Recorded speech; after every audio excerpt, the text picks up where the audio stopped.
ఇప్పుడు అందరి దృష్టి అంతరిక్షంపైనే ఉంది. చంద్రుడి మీద ఇళ్లు కట్టుకోవాలి, మార్స్ మీదకి వెళ్ళాలి అని ప్రపంచ దేశాలన్నీ తెగ ట్రై చేస్తున్నాయి. కానీ మన కళ్ళ ముందే ఉన్న సముద్రాల గురించి మాత్రం మనకు పెద్దగా తెలియదు. భూమి మీద 70% పైగా నీళ్లే ఉన్నా ఇప్పటి వరకు మనం కేవలం 5% సముద్రాన్ని మాత్రమే ఎక్స్ప్లోర్ చేయగలిగాం. అయితే ఈ పరిస్థితిని మార్చడానికి డీప్ అనే ఒక సంస్థ సరికొత్త ప్రయోగం చేసింది.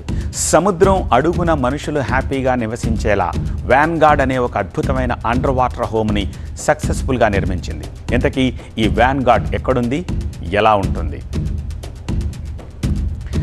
అమెరికాలోని ఫ్లోరిడా సముద్ర తీరంలో దాదాపు 17 మీటర్లు అంటే సుమారు 56 అడుగుల లోతున దీన్ని ఏర్పాటు చేశారు.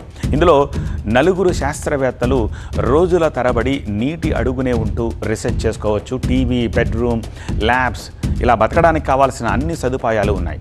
అయితే దీన్ని ఎలా నిర్మించారు? ఎందుకంటే సముద్రం అడుగున ఇలాంటి ఇల్లు కట్టడం అంత ఈజీ కాదు.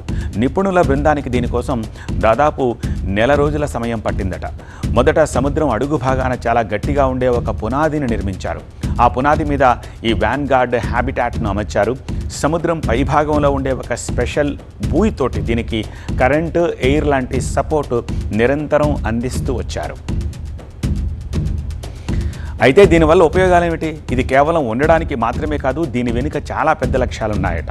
సముద్రంలో అంతరించిపోతున్న పగడపు దిబ్బలను కాపాడడం, పర్యావరణాన్ని గమనించడం, సముద్రం అడుగున అంత ప్రెషర్ ఉన్న వాతావరణంలో మనుషుల బాడీ ఎలా రియాక్ట్ అవుతుందో తెలుసుకోవడం, దీనివల్ల క్రిటికల్ సర్జరీలకు సంబంధించిన కొత్త విషయాలు తెలుస్తాయి. అంతరిక్షంలోకి వెళ్లే వ్యోమగాములకు కూడా ఇలాంటి కఠినమైన వాతావరణంలోనే ట్రైనింగ్ ఇస్తారు. సముద్రం లోపల ఏం జరుగుతుందో డైరెక్ట్గా స్టూడెంట్స్ కోసం లైవ్ క్లాసులు కూడా టెలికాస్ట్ చేయొచ్చు. ఈ వ్యాన్గార్డ్ ప్రయోగం సూపర్ సక్సెస్ అవ్వడంతో శాస్త్రవేత్తలు త్వరలోనే అక్కడ తమ రీసెర్చ్ మొదలు పెట్టబోతున్నారు. ఈ ఎక్స్పీరియన్స్ తోటి ప్రపంచవ్యాప్తంగా ఉన్న ఖండ తీర అంచుల్లో మరిన్ని పెద్ద పెద్ద అండర్ వాటర్ నగరాల్ని కట్టడానికి డీప్ సంస్థ ప్లాన్ చేస్తోంది. సో మనుషులు సముద్రం లోపల ఇళ్ళు కట్టుకొని బతికే రోజులు ఎంతో దూరంలో లేవన్నమాట.